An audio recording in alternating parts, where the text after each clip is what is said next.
us to be reflective solipsists. think No, this is absolutely not. defeating This is solipsism. the most This is the opposite of solipsism. It's the most extreme opposite, but you have to really actually register habitus and field to make sense of everything that Nance and I said in the last 5 minutes.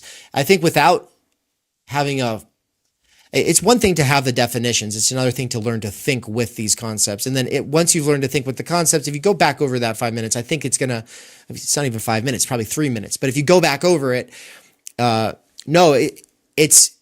point is, it's not about how you as an individual are using it. It's the fact that you as an individual who has motivations and a sort of inclination to more naturally gravitate towards certain classification methods, that didn't come to you in a vacuum. It's the opposite of solipsism, because that came to you in a field that is itself a site of conflict in relation to other fields.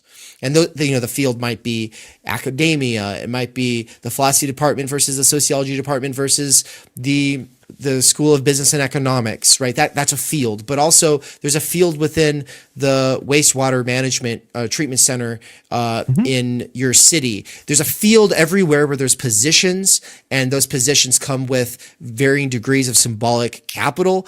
And the point is that people with different dispositions are going to more easily gravitate or navigate through the field into certain positions, and that those dispositions themselves can develop a kind of habitus that helps them navigate through that field. And then that field is the game, and that habitus is a feel for the game. And it's something you can pick up from other people. It's something you can pick up from mentors. It's also something you might be exceptionally gifted at.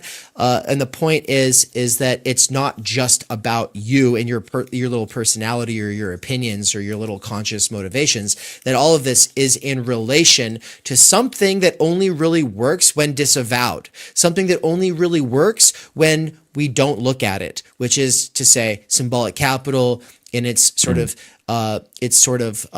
dismissal, disavowal, and disinterestedness vis-a-vis necessary labor, vis-a-vis economic capital, etc. Yeah, man. We'll unpack that over the course of these lectures. What I just said is me taking 10 of his books and condensing it into a sentence that was a run-on. But but it was a fire sentence, dude. yeah, if you follow it out